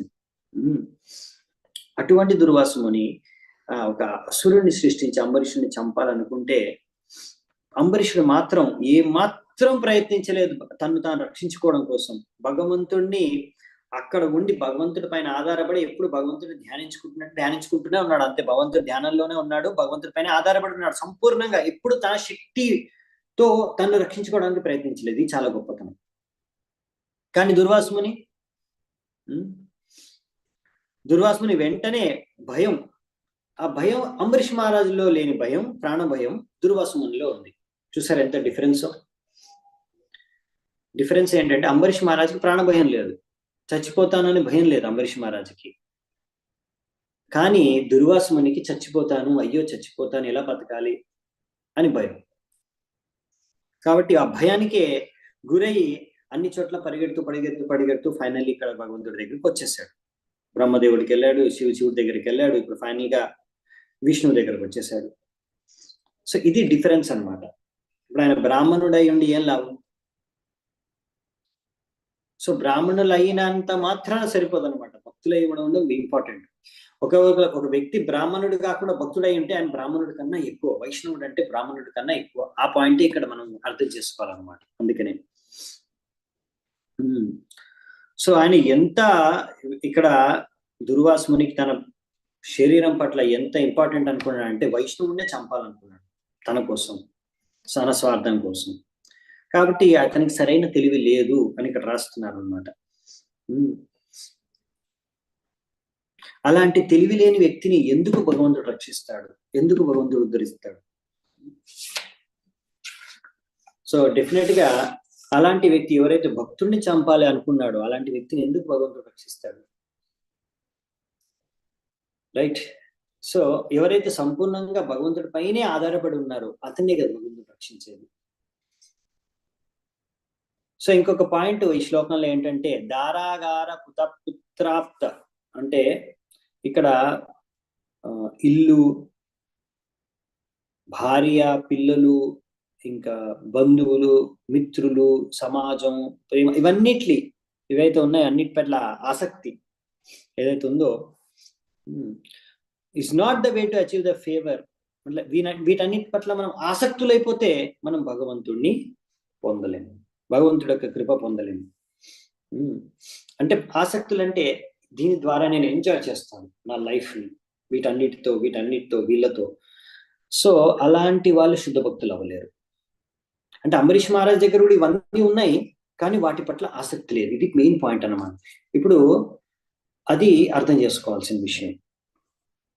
ఇక్కడ ఏం చెప్తున్నారంటే ఒక్కొక్కసారి శుద్ధ భక్తులు may have a habit or attraction for wife, children and home, but at the same time want to serve the Lord to best. For each such a devotee, Lord makes special arrangement to take away the objects. ఒకవేళ కొంతమంది శుద్ధ భక్తులకు అలా ఉండొచ్చు, వాళ్ళ ఇంటి పట్ల, భార్య పిల్లల పట్ల ఆసక్తి ఉంది అంటే భౌతికంగా, అలాగే భగవంతుడికి సేవ చేసుకోవాలి అనే ఆసక్తి కూడా ఉంది, భక్తి చేసుకోవాలనే ఆసక్తి. అలా రెండు ఆసక్తులు ఉన్నప్పుడు భగవంతుడి వాళ్ళకి ఎటువంటి కృపను చూపిస్తాడు. ఏంటి? అలాంటి ఆసక్తులను కట్ చేసేస్తాడు భగవంతుడు. అలా కట్ చేసేసి అలాంటి భక్తుల్ని భగవంతుడు తన దగ్గర ధామానికి తీసుకెళ్తాడు. అది ఆయన భగవంతుడి యొక్క స్పెషల్ కృప అన్నమాట. నెక్స్ట్ 66వ శ్లోకం. మయి నిర్బద్ధ హృదయాః సాధవః సమదర్శనాః వశే కుర్వంతి మాం భక్త్యా సత్స్త్రియః సత్పతిం యతా. ఎలాగైతే ఒక సతీ స్త్రీ, పతివ్రత స్త్రీ తన యొక్క భర్తలని, ఎలాగైతే పతివ్రత స్త్రీలు తమ యొక్క భర్తలను తమ సేవ ద్వారా వారి యొక్క నియంత్రణలో తెచ్చుకుంటారో, అలాగే శుద్ధ భక్తులు కూడా ఎవరైతే అందరినీ సమాన దృష్టితో చూస్తారో వాళ్ళు నా పట్ల సంపూర్ణమైన ఆసక్తితో, వాళ్ళ హృదయపూర్వకంగా ఎంత ఆసక్తి ఉందంటే వాళ్ళు ఆ ఆసక్తి, భక్తి, ప్రేమతో నన్ను వాళ్ళ నియంత్రణలోకి తెచ్చేసుకుంటారు. సో ఈ విధంగా చెప్పాలంటే ఇప్పుడు ఇక్కడ భార్యాభర్తలతో పోలుస్తున్నారు అన్నమాట భగవంతుడు భక్తుడి యొక్క సంబంధం. అలాగైతే భార్యలు తమ యొక్క సేవ ద్వారా భర్తలను వాళ్ళ యొక్క ఆధీనంలో తెచ్చుకోగలుగుతారో, అలాగే భక్తులు కూడా వాళ్ళ ప్రేమ భక్తితో భగవంతుడిని వాళ్ళ ఆధీనంలోకి తెచ్చుకోగలుగుతారు. ఇది ప్రిన్సిపల్ అన్నమాట బేసికలీ. సో ఒకరిని మనము ఫోర్స్ఫుల్ గా, పవర్ఫుల్ గా, శక్తి, బలము ప్రదర్శించి కంట్రోల్ చేయాలనుకుంటారు చాలా మంది ఈ యొక్క ప్రపంచంలో. కానీ అది కరెక్ట్ పద్ధతి కాదనమాట. నిజంగా వాళ్ళని కంట్రోల్ చేయాలంటే మీరు ప్రేమతో, సేవతో వాళ్ళని కంట్రోల్ చేయొచ్చు, భగవంతుడిని కూడా కంట్రోల్ చేయొచ్చు. కానీ ఆ ప్రేమ, ఆ సేవలో స్వార్థం ఉండకూడదు. అంటే ఇలా నేను కంట్రోల్ చేస్తాను, ఇలా నేను సర్వీస్ చేశానంటే ఇతన్ని నేను కంట్రోల్ చేయొచ్చు, అలా ఫీల్ చేసి మనము సర్వీస్ చేస్తే కంట్రోల్ చేయలేము. అది ఎప్పుడైతే నిస్వార్థంగా ఉంటుందో అప్పుడే అది కరెక్ట్ గా మనం భగవంతుడిని యాక్చువల్లీ భక్తి చేసుకోవచ్చు. నిస్వార్థంగా భగవంతుడి సంతృప్తి కోసం చేయాలి, అప్పుడే భగవంతుడిని యాక్చువల్లీ కంట్రోల్ చేయొచ్చు. అంటే మెయిన్ శుద్ధ భక్తులు ఏంటంటే భగవంతుని కంట్రోల్ చేయడానికి ప్రేమించడం, భక్తి చేసుకోవడం, సేవ చేసుకోవడం అనేది ఉండదు. అదేంటంటే ఇక్కడ పాయింట్, ఆ కంట్రోల్ అంటే ఏంటంటే అది భగవంతుడి అలా ఎవరిని చూస్తే ఎంత నిస్వార్థంగా, ఏ కోరిక లేకుండా నా సంతృప్తి కోసం ఒక వ్యక్తి ఇంత ప్రయత్నిస్తున్నాడు కాబట్టి భగవంతుడు ఏంటంటే సరే అతను ఏం కోరుకుంటున్నాడో, అసలు అతన్ని ఏం చేయాలనుకుంటున్నాడో దాన్ని నేను స్వీకరిస్తాను అని చేసే ఒక ప్రయత్నం అన్నమాట. సో అందుకనే ఇక్కడ శుద్ధ భక్తులు అంటే అందరినీ సమాన దృష్టి చూస్తాడు, పండిత సమదర్శన, రైట్. సో అటువంటి వ్యక్తికి తెలుసు అన్నమాట భగవంతుడికి నాకు సంబంధం ఏంటి అని. సో కాబట్టి ఆయన అందరి సంబంధాన్ని భగవంతుడితో పాటు చూస్తాడు, అందరిని ఆత్మల్ని చూస్తాడు. సో అలా అందరి యొక్క దుఃఖాలు, కష్టాలు కూడా ఆయన గ్రహించగలుగుతాడు. సో అందుకనే ఆయన సరైన ఆనందం సుఖం ఎక్కడ కలుగుతుందని ఆయనకు తెలుసు. అలా అందరూ ఎందుకు దుఃఖంలో ఉన్నారనే విషయాన్ని కూడా తెలుసు. అందుకనే అతనికి వాళ్ళందరి పట్ల దయ కలుగుతుంది. అయ్యో వీళ్ళందరూ భక్తి చేసుకోవట్లేదు, అందుకని దుఃఖంలో మునిగిపోయి ఉన్నారు, వీళ్ళకి సుఖం లేదు జీవితంలో, అందుకని వీళ్ళందరికీ భక్తి చేసుకోవాలి అని వాళ్ళకి ప్రచారం చేస్తారు, లేకపోతే వాళ్ళని భక్తి మార్గంలో తీసుకురావడానికి ప్రయత్నిస్తారు. వీళ్ళందరూ భగవంతుడి ఆసక్తి లేదు భగవంతుడి పట్ల, అందుకే వీళ్ళకి సమస్యలో ఉన్నారు అనేసి వాళ్ళకి ప్రచారం చేయడానికి ప్రయత్నిస్తాడు. అదే ప్రహ్లాద్ మహారాజ్ చెప్తాడు. అందుకే ఎందుకు భగవంతుడు యొక్క శుద్ధ భక్తుడికి అంత ప్రచారం చేయాలనే కోరిక, లేకపోతే ఆ దయ ఎందుకని. సో ఈ కంపాషన్, ఈ దయతో ప్రచారం చేయాలి, అంతేగాని వేరే ఉద్దేశంతో ప్రచారం చేస్తే అది సరైన ప్రచారం కాదన్నమాట, సరైన ఉద్దేశం కాదు. ఇలాంటి చేతన ఉండాలి ప్రచారం చేయడానికి, ఎలాంటి చేతన కావాలి అనే విషయాన్ని ఇక్కడ ప్రహ్లాద్ మహారాజు చెప్తున్నారు అనమాట. తాత్పర్యంలో రాశారు ప్రభుపాల్ వారు. మన కన్సర్న్ ఏంటంటే, అయ్యో వాళ్ళు ఎంత దుఃఖాన్ని అనిపిస్తున్నారు భగవంతుడికి భక్తి చేసుకోక, ఒకవేళ భగవంతుడికి భక్తులు అయిపోతే ఎంత ఆనందంగా ఉంటారు వీళ్ళు, భగవద్ధామాన్ని తిరిగి వెళ్ళిపోయి శాశ్వతంగా ఆనందాన్ని అనుభవించగలరు అని కోరిక ఉండాలన్నమాట. మనకి నిజంగా వాళ్ళ సుఖం మనం కోరుకునే వాళ్ళే ఉండాలి ప్రచారంలో. నెక్స్ట్ 67వ శ్లోకం. మత్సేవయా ప్రతీతం తే సాలోక్యాది చతుష్టయం నెచ్చంతి సేవయా పూర్ణ కుతోన్యాత్ కాల విప్లుతం. సో ఇక్కడ భగవంతుడు చెప్తున్నాడు, నా భక్తుల యొక్క గొప్పతనం చెప్తాను. నా భక్తులు వాళ్ళు ఎప్పుడు కూడా నా సేవ చేసుకుంటూ ప్రేమతో నాకు సేవ చేసుకోవడం వల్ల వాళ్ళ ఆనందం సంతృప్తి అంతా ఉంది. వాళ్ళకి వీళ్ళు సాలోక్య, సారూప్య, సామీప్య, సారిష్ట్య ఈ 4 రకాల ముక్తుల్ని ఇచ్చినా కానీ వాళ్ళకి పెద్ద ఇంట్రెస్ట్ లేదు. సరే మీరు ఇస్తే తీసుకుంటాం ఓకే, కానీ మాకు పెద్దగా ఇంట్రెస్ట్ లేదు, మా ఇంట్రెస్ట్ మీకు సేవ చేసుకోవడం అంతే. కాబట్టి వీళ్ళు సేవ చేసుకుంటూ అవన్నీ ముక్తులు వాళ్ళకి ఆటోమేటిక్గా వచ్చేస్తాయి. దాని గురించి సపరేట్గా వాళ్ళు కష్టపడరు. ముక్తి పొందడానికి భగవంతుడికి భక్తి మనం చేసుకోవట్లేదు. భగవంతుడికి భక్తి చేసుకుంటే మనకు ఆటోమేటిక్గా ముక్తి అనేది లభించేస్తుంది. సో అందుకనే ఇక్కడ చెప్తా అనమాట, అటువంటిది ఇంకా ఈ స్వర్గ సుఖం వీటన్నిటి గురించి పట్టించుకుంటారు శుద్ధ భక్తులు, అసలే పట్టించుకోరు. వాళ్ళు ముక్తినే పట్టించుకోవట్లేదు, ఇంకా స్వర్గంలో లభించే సుఖం గురించి ఏం పట్టించుకుంటారు, అసలే పట్టించుకోరు. అందుకనే ముక్తిని పెద్దగా లెక్క చేయరనమాట మన భక్తులు. బిల్వమంగళ ఠాకూర్ రాశారనమాట దీనికి సంబంధించి, ముక్తి స్వయం ముఖిలితాంజలి సేవతే స్మాన్ ధర్మార్థ కామగతయ సమయ ప్రతీక్షా. బిల్వమంగళ ఠాకూర్ ఏం చెప్తున్నారంటే, ఈ విధంగా ఒక వ్యక్తి ఎవరైతే భగవంతుడి పైన అసలైన భక్తి ప్రేమను పెంపొందించుకున్నాడో, చేసుకుంటున్నాడో, అతనికి ముక్తి చేతులు జోడించి ఆయన దగ్గర రెడీగా నిలబడ్డదంట అన్ని రకాల సేవలు చేయడానికి. అంటే విషయం ఏంటంటే, ఎవరైనా ఒకరు ఆల్రెడీ భక్తులు అయిపోతే వాళ్ళకి ముక్తి ఆటోమేటిక్గా లభించేసినట్టే. ముక్తి ఫ్రీగా వచ్చేస్తుంది అంట భక్తి చేసుకుంటే. దాని గురించి సపరేట్గా కోరుకోవాల్సిన అవసరం లేదు, ఆశించాల్సిన అవసరం లేదు. నెక్స్ట్ 68వ శ్లోకం. సాధవో హృదయం మహ్యం సాధూనాం హృదయంత్వహం మదన్యత్తేన జానాంతి నాహం తేభ్యో మనాగపి. సో ఇక్కడ ఏం చెప్తున్నారంటే, భగవంతుడు ప్యూర్ డివోటీ, శుద్ధ భక్తుడు ఎల్లప్పుడూ నా హృదయంలో ఉంటాడు. అలాగే నేను వాళ్ళ హృదయంలో ఉంటాను. నాకు నా భక్తులకి నేను తప్ప ఎవరు తెలియదు, అలాగే నాకు కూడా వాళ్ళు తప్ప ఇంకెవరు తెలియదు. సో ఎంత పెద్ద మాట అనేసారు చూసారా భగవంతుడు. వాళ్ళ హృదయాల్లో నేను ఉంటాను, నా హృదయాల్లో వాళ్ళు ఉంటారు, నాకు వాళ్ళ తప్ప ఎవరు తెలియదు, వాళ్ళకి నేను తప్ప ఎవరు తెలియదు. సో అంటే ఇప్పుడు దుర్వాసుని ఆల్రెడీ చెప్పాడు మీకు చాలా భక్తులు ప్రియం అని. ఇప్పుడు భగవంతుడు ఎంత ప్రియం తెలుసా నీకు? అసలు ఇంత ప్రియం నాకు భగవంతుడు చెప్తాడు నా భక్తులు అంటే. ఎందుకు ప్రియం నాకు, ఎందుకు భగవంతుడు అంటాడు, ఎందుకు నాకు భక్తులు అంటే అంత ఇష్టం, ఎంత ఇష్టం, ఎందుకు ఇష్టం అన్ని ఎక్స్ప్లెయిన్ చేస్తున్నాడు దుర్వాసునికి ఈ శ్లోకాలు. అందుకే చాలా అంటే భగవంతుడు తన హృదయంలో ఉన్న విషయం దుర్వాసునికి చెప్తాడు. అసలు భక్తులు అంటే ఆయనకి ఎందుకు అంత ఇష్టం, ఎంత ఇష్టం, ఎప్పుడు నా హృదయంలో ఉంటారు. సాధవో హృదయం మహ్యం. సో అందుకనే ఇప్పుడు దుర్వాసుని అర్థం చేపిస్తున్నాడు. ఎంత పెద్ద తప్పు నువ్వు అనుకుంటున్నావు, అదో నేను చాలా మంది అంటూ ఉంటాను, నేను తప్పు చేశాను. అసలు నువ్వు ఎంత పెద్ద తప్పు చేసావు గుర్తుందా నీకు? అసలు నీకు అర్థమవుతుంది ఎంత పెద్ద తప్పు చేసావు? సో ఇప్పుడు దుర్వాసునికి ఇప్పుడు రియలైజ్ అవుతున్నాడు అనమాట, అమ్మో నేను చాలా పెద్ద తప్పే చేశానని. సో ఈ తప్పు ద్వారా నువ్వు భగవంతుడి హృదయంలో భక్తులు ఉంటారు. అటువంటి భక్తులకి నువ్వు చంపాలని ప్రయత్నిస్తావు అంటే భగవంతుడికి హృదయంలో ఎంత నొప్పి కలుగుతుంది. సో అంటే భగవంతుడికి నొప్పి కలిగించే పని నువ్వు చేసావు అనమాట అని దుర్వాసునికి అర్థం చేస్తున్నాడు భగవంతుడు.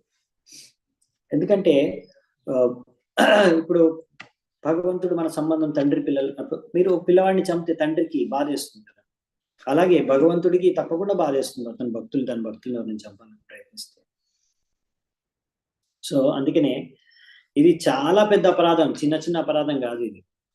అదే విషయం అర్థం చేయించడానికి ప్రయత్నిస్తున్నాడు ఇక్కడ భగవంతుడు దుర్వాసునికి. సో దీన్ని ఇలా భగవంతుడి భక్తుల పట్ల అపరాధం ఏదైతే చేస్తామో దాన్ని హతి మాత అపరాధం అంటారు, మ్యాడ్ ఎలిఫెంట్ ఆఫెన్స్. అంటే మదమెక్కిన ఏనుగు చేసే అపరాధం. మదమెక్కిన ఏనుగు ఏం అపరాధం చేస్తుందంట, దానికి అర్థం కాదు ఏం చేయాలో ఏం చేయకూడదు, అది వెళ్ళేసి మంచి ఉద్యానవనాన్ని నాశనం చేసేస్తుంది అనమాట.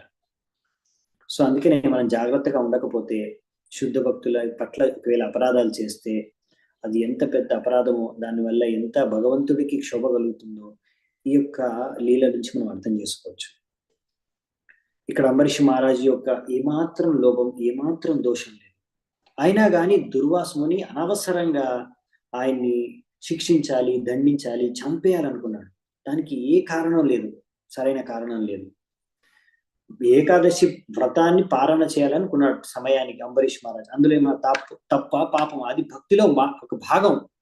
అంటే భక్తి చేసుకుంటూ ఉంటుంటే ఆయన ఇక్కడ దుర్వాసుని అది కూడా ఆయనకి తప్పగా అనిపించింది. ఏదో ఆయన ఇప్పుడు నాకు చాలా శక్తివంతుడు, నాకు తక్కువ శక్తి ఉంది, నాకు తెలుసుకోగలిగాను, అతను చెప్పకున్నా కానీ నేను తెలుసుకోగలిగాను, అతను నీళ్ళు తాగేస్తాడు నాకు తెలియకుండా చెప్పకుండా. ఆ విధంగా మూర్ఖంగా నేను చాలా శక్తివంతుడిని, అసలు ఇతను నేను దండించడానికి ప్రయత్నించాడు. అందుకనే ఒక శుద్ధ భక్తుడికి ఎంతో పెద్ద పండితుడు తపస్వికి ఉన్న తేడా అది. భగవంతుడి యొక్క శుద్ధ భక్తులు భగవంతుడి యొక్క హృదయంలో ఉంటారు అన్నమాట. వాళ్ళకి అన్ని కూడా డైరెక్ట్ గా భగవంతుడి నుంచే ఆదేశాలు వచ్చేస్తాయి. దేశమేవానుకంపార్థం అహం అజ్ఞానజం తమః నాశయామాత్మ భావస్తు జ్ఞాన దీపేన భాస్వత. భగవంతుడు స్వయంగా హృదయంలోంచి వాళ్ళకి జ్ఞానోదయం చేస్తారు, జ్ఞాన దీపాన్ని ద్వారా అంధకారాన్ని తొలగిస్తారు. కాబట్టి ఆ విధంగా వైష్ణవేర క్రియాముద్ర విఘ్నేహన భుజాయ్. వైష్ణవులు చేసే అన్ని కార్యాలు సరిగ్గా అర్థం కావాలి. వైష్ణవేర క్రియాముద్ర విఘ్నేహన భుజాయ్, ఈ పాయింట్ అర్థం చేసుకోవడం చాలా ఇంపార్టెంట్. ఎందుకంటే అంబరీష్ చేసిన కార్యం అర్థం చేసుకోలేకపోయాడు దుర్వాసుని. అదేంటి వీడు నాకు చెప్పకుండానే నీళ్ళు తాగేశాడు, నాకు భోజనం పెట్టకుండా ముందే సొంతంగా నీళ్ళు తాగేశాడు చెప్పకుండా, ఎందుకు అలా చేశాడు అర్థం చేసుకోలేకపోయాడు దుర్వాసుని. సో అప్పుడప్పుడు ఇలాంటి వ్యక్తులు వైష్ణవులు చేసే కార్యాలను తప్పుగా అర్థం చేసుకుంటారు, లేకపోతే అర్థమే చేసుకోలేకపోతారు. చాలా గొప్ప గొప్ప శక్తివంతులైన దుర్వాసుని అర్థం చేసుకోలేకపోయాడు, ఇంకా సాధారణ వ్యక్తుల గురించి వదిలేసి. కాబట్టి మనం ఎప్పుడైనా సరే మనకు అర్థం కాకపోతే ఏవైనా వ్యక్తులు ఎవరైనా భక్తులు ఎలాంటి కార్యం ఎందుకు చేస్తున్నారు మీకు అర్థం కాకపోతే మనము ఇప్పుడు కూడా వాళ్ళని తప్పుగా అర్థం చేసుకోకూడదు, తప్పు పట్టకూడదు, జాగ్రత్త ఉండాలి. వీళ్ళు తప్పుగా అర్థం చేసుకున్నాం అనుకోండి, వాళ్ళ పట్ల అపరాధం తప్పుగా అర్థం చేసుకుని ఏమవుతుంది, మనం వాళ్ళని తప్పు పడతాం. తప్పు పట్టి ఏమవుతుంది, వాళ్ళ గురించి తప్పుగా ఇంకొకరితో మాట్లాడతాం. సో తద్వారా అపరాధం మొదలైపోతుంది. సో అందుకని వైష్ణవుడికి తెలుసు ఏం చేయాలనేది, భగవంతుడు ఆయనకి సరైన మార్గదర్శనం చేస్తాడు. సో కాబట్టి మనం దాని గురించి పెద్దగా కంగారు పడాల్సిన అవసరం లేదు. మనకు అర్థం కాకపోతే సరైన వైష్ణవుల దగ్గరికి వెళ్ళి, శుద్ధ వైష్ణవుల దగ్గరికి వెళ్ళి మనం మన సందేహాల్ని క్లియర్ చేసుకోవచ్చు. లేకపోతే వాళ్ళ దగ్గరికి వెళ్ళి అడగొచ్చు, ప్రభుజీ మీరు ఎందుకు ఇలా చేశారు, నాకు అర్థం కావట్లేదు, నేను చూసి నాకు కన్ఫ్యూజ్ అయిపోయాను మీ యొక్క ఈ కార్యం చూసి. సో అప్పుడు వాళ్ళు చెప్తారు నేను ఎందుకు ఇలా చేశాను అనేది. ఓకేనా? సో తద్వారా మనం వాళ్ళ పట్ల అపరాధం చేయకుండా వాళ్ళమవుతాం. నెక్స్ట్ 69. ఉపాయం కథయిష్యామి తవ విప్ర శృణుష్వ తత్ అయం హ్యాత్మాభిచారస్తే యతస్తం యాహి మాచిరం సాధుషు ప్రహితం తేజః ప్రహర్తు కురుతే శివం. సో నెక్స్ట్ ఏం చెప్తున్నారంటే, ఓ బ్రాహ్మణ, ఓ దుర్వాస ముని, ఓ బ్రాహ్మణ, సో నేను చెప్పేది ఏంటంటే, ఇప్పుడు నీకు ఫైనల్ గా నిన్ను నువ్వు రక్షించుకోవాలనుకుంటే, నీకు రక్షణ కావాలి కదా, అందుకే వచ్చావు నా దగ్గరికి. సరే విను, నువ్వు అంబరీష్ మహారాజుని పట్ల అపరాధం చేసావు. అందుకనే నువ్వు ఇది ఎందుకు చేసావు? ఆయన పట్ల అసూయతో, ఈర్ష్యతో ఇటువంటి అపరాధం చేశావు. కాబట్టి దీనికి నువ్వు, ఈ అపరాధానికి మరి నువ్వు ఏం చేయాలి? మరి ఇప్పుడు అపరాధం చేసావు కదా, నువ్వు మళ్ళీ అతని దగ్గరికే వెళ్ళి వెంటనే ఏ మాత్రం ఆలస్యం చేయకుండా తక్షణమే అతని దగ్గరికి వెళ్ళి ఈ విధంగా భగవంతుడు ఆయనకి చెప్తున్నాడు అనమాట. ఎందుకంటే once so called prowess when employed against devotee, నువ్వు నీ శక్తిని ప్రదర్శించావు కదా నా భక్తుడి పైనే, అది అలా నా భక్తుడి పైన ప్రదర్శించిన శక్తి నిన్ను ఇప్పుడు అది హాని కలిగించేది నీకే, నా భక్తుడికి కాదు. కాబట్టి ఇలా నా భక్తుడికి ఎవరైతే హాని కలిగించాలని కోరుకుంటారో వాళ్ళకే హాని కలుగుతుంది, అంతేగాని నా భక్తుడికి ఏం కాదు. ఇదే నీకు తెలియజేయాలనుకుంటున్నాను, నేను చెప్పదలుచుకునేది. అందుకని వెంటనే వెళ్ళు, లేకపోతే నీకు ఇంకా హాని కలుగుతుంది. నిన్ను బతకాలనుకుంటే, నిన్ను నువ్వు రక్షించుకోవాలనుకుంటే వెంటనే వెళ్ళు అంబరీష్ మహారాజు, ఆయన దగ్గరికే వెళ్ళు, ఆయన్నే నిన్ను రక్షించగలడు, నేను కాదు. సుదర్శన చక్రం నేను వదలదు లేకపోతే. ఇది చాలా ఇంపార్టెంట్ పాయింట్ అన్నమాట.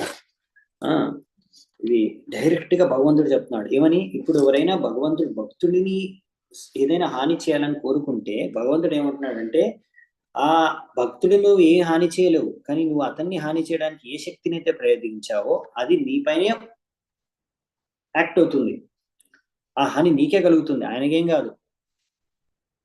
సో ఇలా చాలా మంది అభక్తులు భక్తుల్ని చూసి అసూయ పడుతూ ఉంటారు. అది ఒక్కొక్కసారి తల్లిదండ్రులే కావచ్చు, పిల్లలే కావచ్చు, ఎవరైనా కావచ్చు, బంధువులు కావచ్చు, ఎవరైనా కావచ్చు. హిరణ్యకశిపుడు ప్రహ్లాదు మహారాజుని చూసి ఎంతో అసూయపడ్డాడు. కానీ ఆయన చంపాలనుకున్నాడు, కానీ ఏమైంది? ఆయన చచ్చిపోయాడు. సో ఈ విధంగా ఆయన ఏమేం చేశాడో, ప్రహ్లాద మహారాజుని చంపడానికి ప్రయత్నించాడో అన్ని భగవంతుడు సీరియస్ గా నోట్ చేసుకున్నాను, చేసుకొని ఆ విధంగా ఆయన చంపేశాడు. ఇలా ఎప్పుడైతే ప్రహ్లాదుని చంపాలనుకున్నాడో భగవంతుడు హిరణ్యకశిపుడిని చంపేశాడు, స్వయంగా వచ్చి చంపేశాడు. సో ఇక్కడ ఒక చాలా ఇంపార్టెంట్ పాయింట్ చెప్తున్నారు. మనం ఏం చేయాలి మరి? అలా వైష్ణవుల్ని చంపడానికి, వాళ్ళని హాని కలిగించడానికి ఎటువంటి కార్యాలు చేయకూడదు. చాలా డేంజరస్. చాలా మంది చేస్తారు ఇలా, ఎందుకంటే పడదనమాట, సహించలేకపోతున్నారు. ఓ ఆ భక్తుడు అంత బాగా భక్తి చేసుకుంటున్నాడా, ఏదో ఒకటి చేయాలి, ఎలాగైనా సరే ఇతను ఏదో ఒకటి చేసి మనము, ఇతను ఇంత పేరు ఖ్యాతి సంపాదిస్తున్నాడు, దీన్ని ఎలాగైనా ధ్వంసం చేయాలి అని చాలా చెడ్డ చెడ్డ కార్యాలు చేస్తూ ఉంటారు, రాజకీయాలు చేస్తూ ఉంటారు. ఇది చాలా డేంజరస్ అనమాట. అలా చేసేవారిని భగవంతుడు మామూలుగా వదలడు అనమాట. వాళ్ళందరికీ ఇలాంటి దుర్వాస ముని, హిరణ్యకశిపుడు ఇలాంటి వాళ్ళ లాగా బాగా దండన లభిస్తుంది అనమాట. సర్వీస్ టు వైష్ణవ, ఇక్కడ ఒక పాయింట్ చెప్తాను. మనం ఏం చేయాలి మరి అంటే, service to Vaishnava gradually accumulates and becomes an asset for devotee. మనం వైష్ణవులకి సేవ చేయాలి. వైష్ణవులకి సేవ చేస్తే ఏం జరుగుతుందంటే మనకు అదొక అసెట్ అనమాట, అది అసలైన సంపద.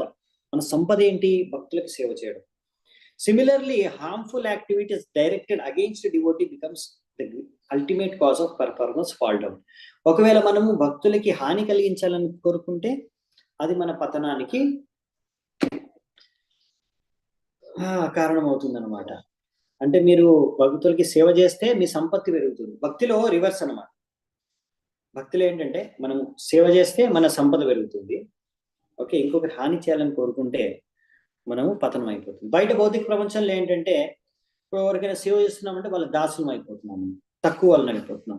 అదే వాళ్ళని చంపేసి వాళ్ళ ధనం అంతా దోచుకుంటే మనం రిచ్ అయిపోవచ్చు. అలా బయట అవ్వచ్చు.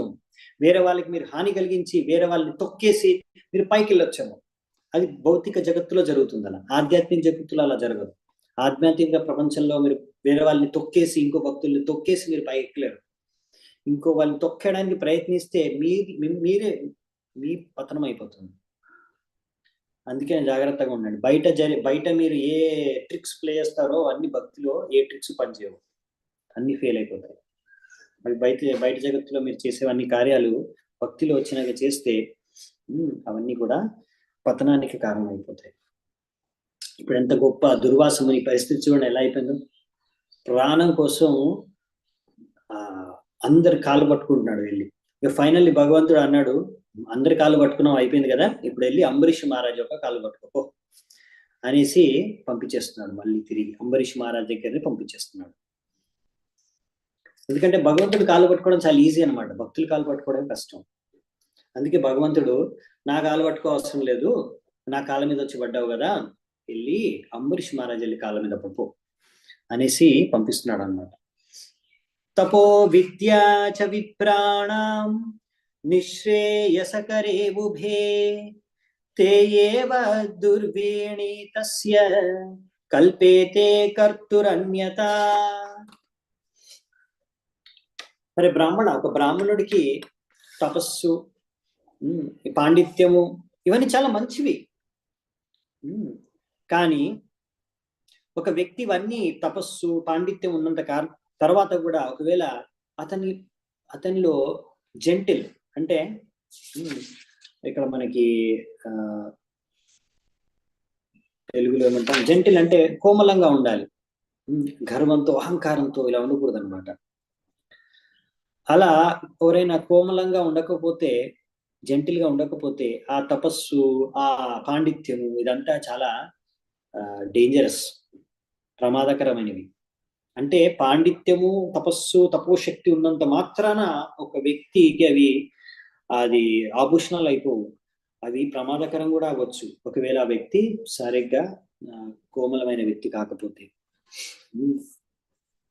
సో అందుకనే ప్రభుపాల్ వారు ఒక ఉదాహరణ ఇస్తున్నారు. సర్పం పైన, విషపూరితమైన సర్పం పైన ఒక మణి ఉంటుంది కదా, మణి, అది ఆ మణి సర్పం పైన ఉంటే చాలా డేంజర్. అంటే ఎందుకంటే ఆ సర్పం కోసం, ఆ మణి కోసం ఎవరైనా వెళ్తే అతను చచ్చిపోగలడు, రిస్క్ అనమాట.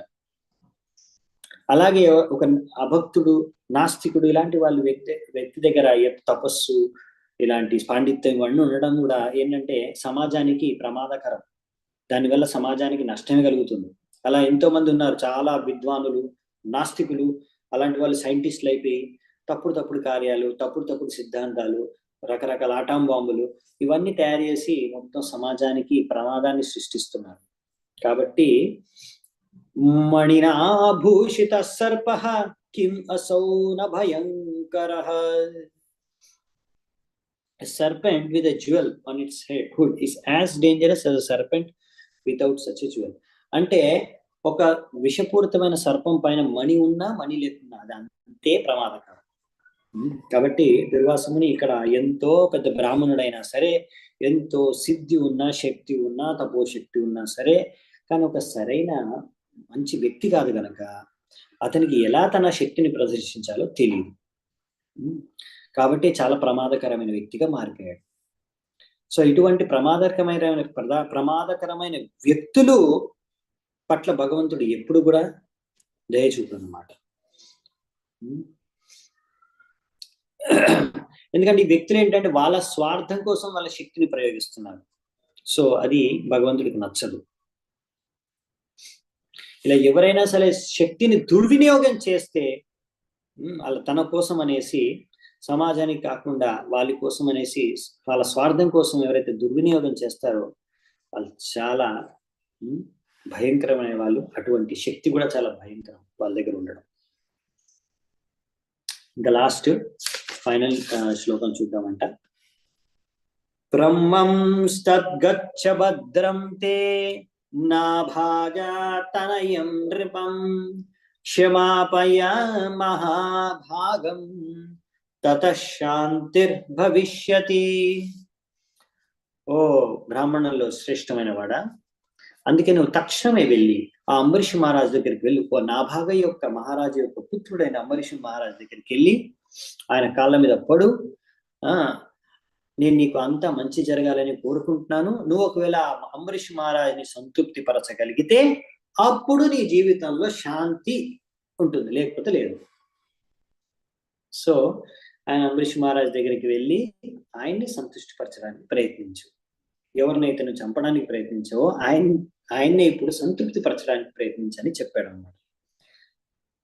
సో దీనికి సంబంధించి మధ్వముని గరుడ పురాణం నుంచి కొన్ని శ్లోకాలు రాశారు. దాని యొక్క మూలం, అర్థం, సారం ఏంటంటే ఇక్కడ ఈ యొక్క లీల నుంచి, ఈ యొక్క ఘటన నుంచి మనం ఏం నేర్చుకోవాలి? ఎన్నో శిక్షణలు ఉన్నాయి, మనం చాలా చూసాము. అందులోంచి ఒక విషయం ఏం నేర్చుకోవాల్సింది ఉందో ఇక్కడ చెప్తాను అనమాట.